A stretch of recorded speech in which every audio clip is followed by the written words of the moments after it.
तो hi guys, welcome back to one more video of economics. आज इस video में हम बात करेंगे price determination in different time periods under perfect competition market.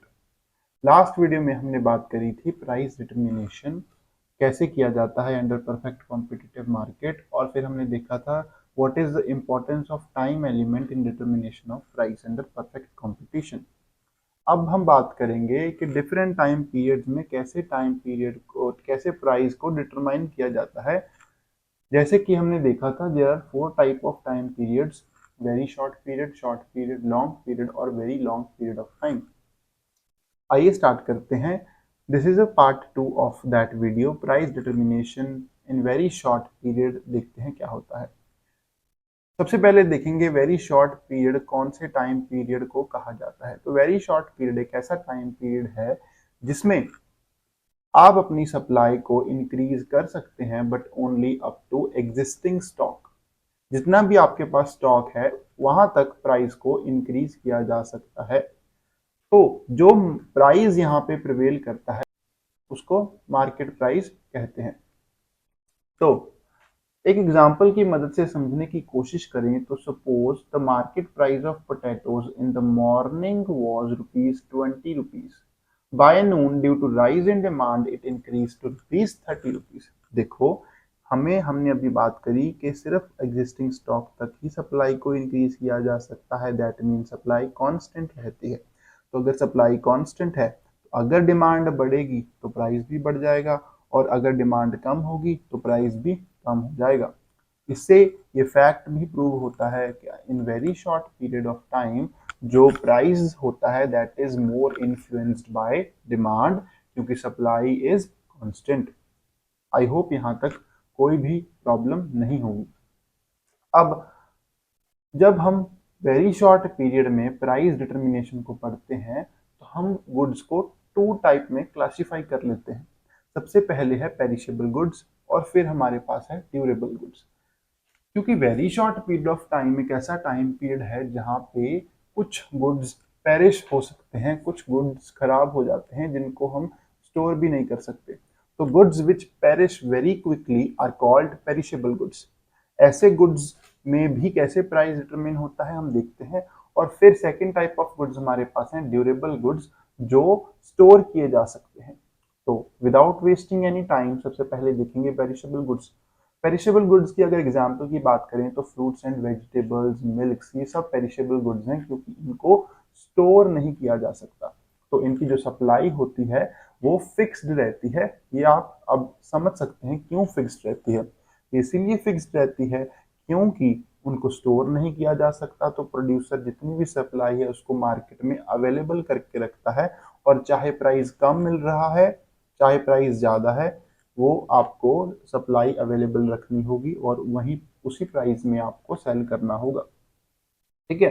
तो लास्ट वीडियो में हमने ये भी बात करी थी, वो आपको भूलना नहीं है, कि जो प्राइस डिटरमिन किया जाता है इन अंडर परफेक्ट कंपटीशन, वो जो प्राइस है वो इन्फ्लुएंस फर्म की डिमांड और सप्लाई से नहीं होता, इंडस्ट्री की डिमांड और इंडस्ट्री की सप्लाई से होता है। मतलब एग्रीगेट डिमांड और एग्रीगेट सप्लाई की मदद से होता है।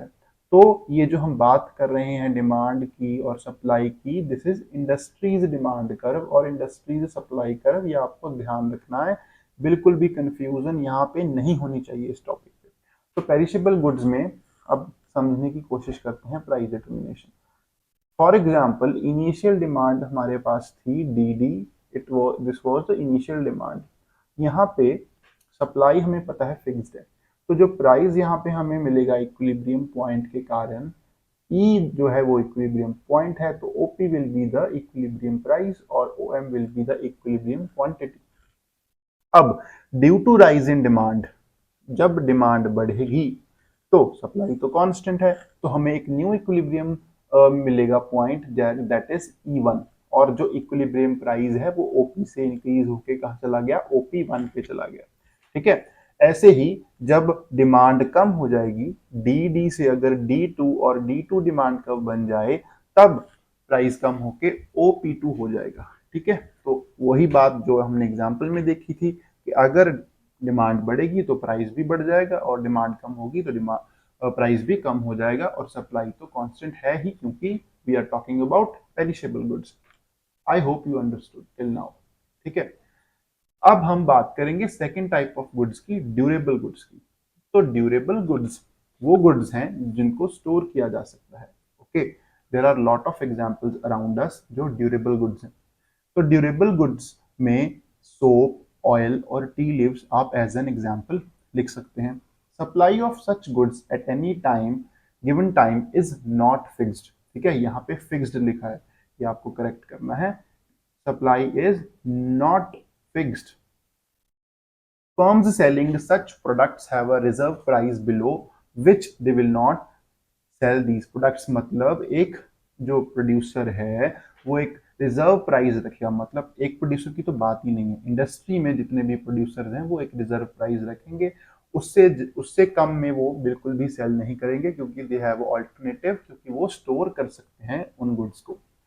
अब जब उस रिजर्व प्राइस से प्राइस बढ़ता जाएगा तो इंडस्ट्री में सप्लाई भी बढ़ती जाएगी धीरे धीरे। यू कैन सी जैसे प्राइस बढ़ रहा है सप्लाई भी बढ़ रही है, और एक पॉइंट के बाद जब आपके पास एग्जिस्टिंग स्टॉक तक आप पहुंच गए, तब उसके बाद जो सप्लाई है वो कांस्टेंट हो जाएगी, क्योंकि हमें ये नहीं भूलना है कि हम वेरी शॉर्ट पीरियड टाइम की बात कर रहे हैं। तो सप्लाई क्या हो गई यहाँ पर, कांस्टेंट हो गई after a certain point of time. और फिर तो आपको पता ही है कि अगर डिमांड बढ़ेगी तो हमारा जो इक्विलिब्रियम प्राइस है वो भी बढ़ जाएगा, और जैसे डिमांड कम होगी तो प्राइस भी कम हो जाएगा very short period of time में। आई होप यहाँ तक आपको क्लियर है।